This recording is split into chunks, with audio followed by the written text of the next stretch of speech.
संज्ञा के बारे में जाना। मैंने एक स्टोरी के माध्यम से आपको संज्ञा के बारे में बताया है, उससे आपको समझ में आ गया होगा। आज मैं आपको संज्ञा की परिभाषा और संज्ञा के कितने भेद होते हैं इसके बारे में बताऊंगी। जैसा कि पिछली वीडियो में आपने देखा कि सभी नाम, चाहे वो पशुओं के नाम हो, चाहे पक्षियों के नाम हो, चाहे प्राणियों के नाम हो, सभी या स्थानों के नाम हो, सभी के अपने अपने नाम होते हैं। ठीक, इन सभी को हम किस तरह से संज्ञा की डेफिनेशन में, परिभाषा में इंक्लूड करते हैं वो देखिए। जो शब्द किसी व्यक्ति या प्राणी, वस्तु, स्थान या भाव के नाम का बोध कराते हैं उसे हम संज्ञा कहते हैं। यानी आपको जो शब्दों से आपको पता चले कि ये व्यक्ति का नाम है या वस्तु का नाम है या किसी स्थान का नाम है या भाव का नाम है, आपको बोध हो रहा है तो उसे संज्ञा कहते हैं। जैसे राम का नाम आते ही आपको बोध होता है कि ये क्या प्राणी का नाम है। आगरा का नाम पढ़ते ही या सुनते ही आपको महसूस होता है कि ये एक स्थान का नाम है। मेघ का नाम सुनते ही या पढ़ते ही आपको लगता है ये एक वस्तु का नाम है। वैसे ही बचपन एक भाव का नाम है जो हमारे अंदर आ जाता है। ये क्या है? एक शरीर की होने वाली प्रक्रिया है, अवस्था होती है ये बचपन। इस तरह से हमारी जो परिभाषा है क्या बनेगी? जो शब्द किसी व्यक्ति, प्राणी, वस्तु, स्थान या भाव के नाम का बोध कराते उसे संज्ञा कहते हैं। अब आपको लगेगा कि संज्ञा कितने प्रकार की होती है। तो संज्ञा हमारी 3 प्रकार की होती है।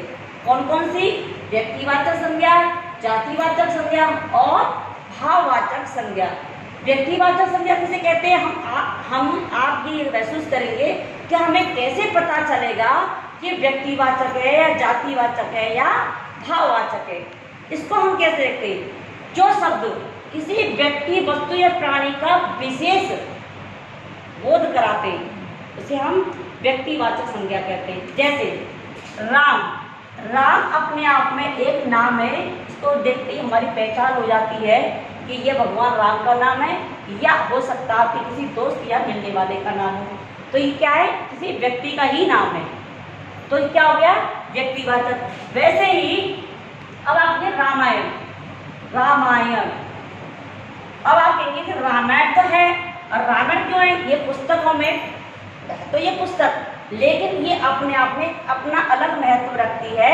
ये एक हिंदू धर्म की धार्मिक पुस्तक है, इसलिए ये व्यक्तिवाचक है, ये विशेष पुस्तक है, इसे हम व्यक्ति के रूप में रखते हैं, व्यक्तिवाचक के रूप में। आप बाहर मत देखिए। अब आप देखेंगे स्थान, कुछ स्थान भी आ जाते हैं। जैसे अब रामायण के, अब आगरा क्या है? आगरा भी एक स्थान का नाम है। अगर हम ये कहें कि भाई बहुत जगह है या बहुत सारे स्टेट हैं, तो लेकिन नहीं, आगरा अपने आप में एक स्टेट है, इसके नाम से ये पहचाना जाता है, इसलिए एक व्यक्तिवाचक संज्ञा के अंतर्गत आता है। अब आइए आप जातिवाचक संज्ञा किसे कहते हैं? जो शब्द किसी वस्तु, प्राणी अथवा स्थान की जाति या समूह का बोध कराते हैं। यानी जाति को देखते ही आपको समझ में आएगा, यानी जाति यानी बहुत सारी चीज होना, उसे हम जातिवाचक संज्ञा कहते हैं। कैसे? अगर हम वस्तुओं में देखें तो ये पेंसिल, ये बोर्ड, ये पंखा, ये टेबल या कि बस बैग, ये सब क्या है? वस्तुएं। लेकिन आप स्पेशल अगर करेंगे, आप जातिवाचक को व्यक्तिवाचक चेंज करेंगे तो कह देंगे ये बोर्ड किसका है, कौन सी क्लास का है, या 4th क्लास का है, तो आप ये 4th क्लास का बोर्ड, तो ये इसमें आ जाएगा व्यक्तिवाचक संज्ञा में। ठीक है? तो जैसे जातिवाचक संज्ञा क्या है? जैसे मेज, पुस्तक,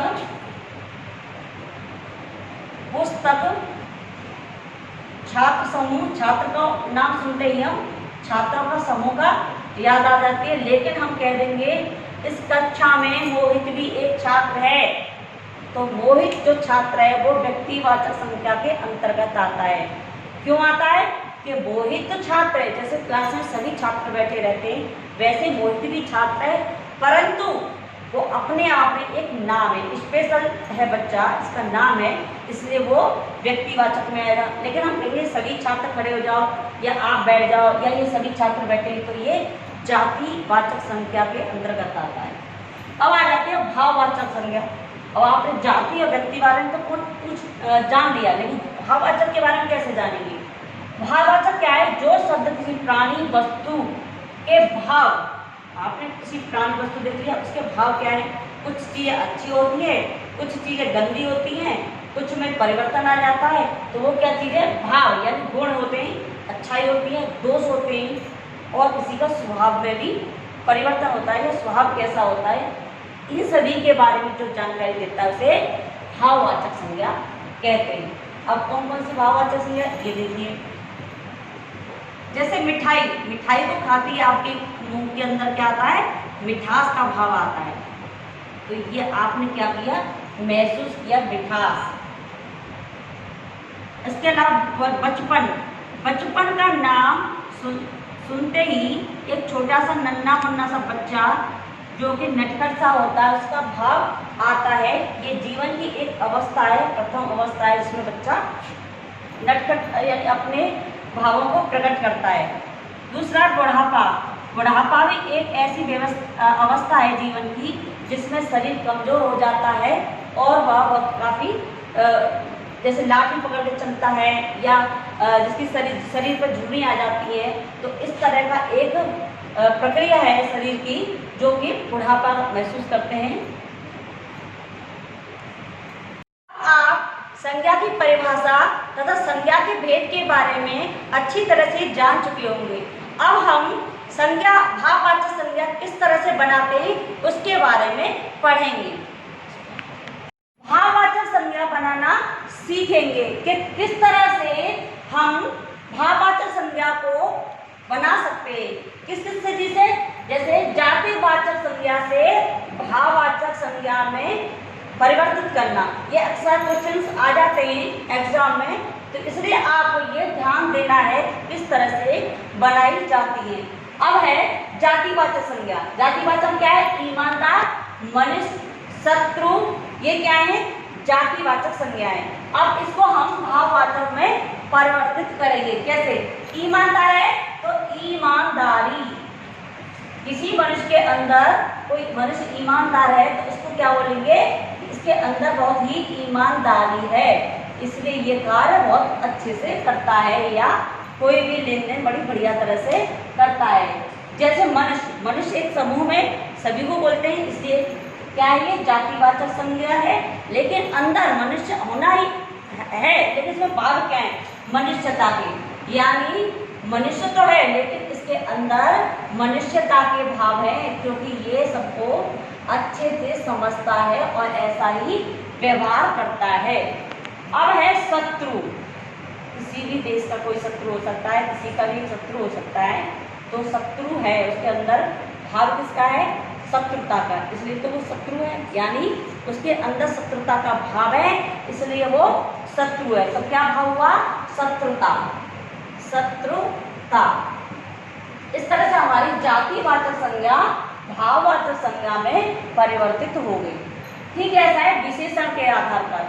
विशेषण के बारे में आपके चैप्टर में अभी आया नहीं है, मैं आगे बताऊंगी। विशेषण यानी किसी की गुण दोष बता देना, ये विशेषण होता है। इसमें क्या है? सुंदर, सुंदर क्या है? अपने आप में विशेषण है, यानी संज्ञा है। इससे हम भाववाचक संज्ञा में कैसे परिवर्तित करेंगे? सुंदर को सुंदरता, अगर किसी के अंदर सुंदरता का भाव है तभी तो वो सुंदर है। ठीक वैसे कायर, कायर क्या है? किसी चीज से डर जाना या भाग जाना या किसी चीज का सामना न करना क्या होता है? कायर कहलाता है। लेकिन कायर से उसके अंदर किसका भाव है? कायरता का, कायरता का उसके अंदर भाव है, इसलिए तो वो कायर है। ठीक ऐसे ही मोटा, मोटा अगर कोई है मोटा, पतला, अच्छा, बुरा, जो भी होता है सब मोटा, मोटा किस लिए है? क्योंकि उसके अंदर मोटापा है, तो इसकी संज्ञा क्या हो जाएगी? भाववाचक मोटापा। ठीक वैसे ही मोटा, पतला, अच्छा, बुरा, अच्छा है अच्छाई है उसके अंदर, बुरा है बुराई है उसके अंदर, पतला है तो पतलापन है उसके अंदर, जो इस तरह से हमारी जो संज्ञा है, जो विशेषण से हमारी संज्ञा भाववाचक संज्ञा में परिवर्तित हो जाती है। उसके अलावा है थर्ड है पॉइंट आपका क्रिया से। अब क्रिया से भी हमारा जो संज्ञा है वो भाववाचक संज्ञा में परिवर्तित हो जाती है। कैसे?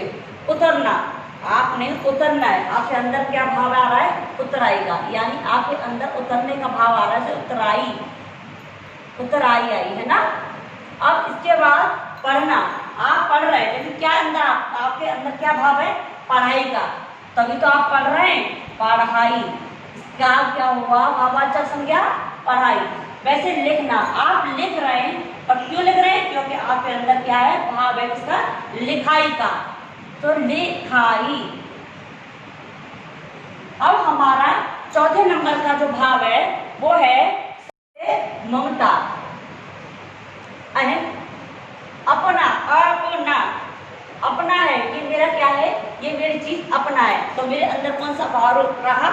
कि अपनापन, यानी मेरे अंदर अपनापन है, तभी तो ये मेरा अपना है, अपनापन।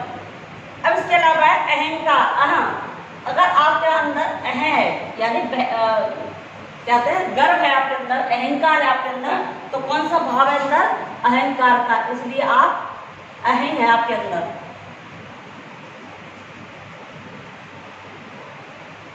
तो इस तरह से हम जो कई चीजों से, सर्वनाम से, क्रिया से, विशेषण से, जाति से हम क्या बना सकते हैं?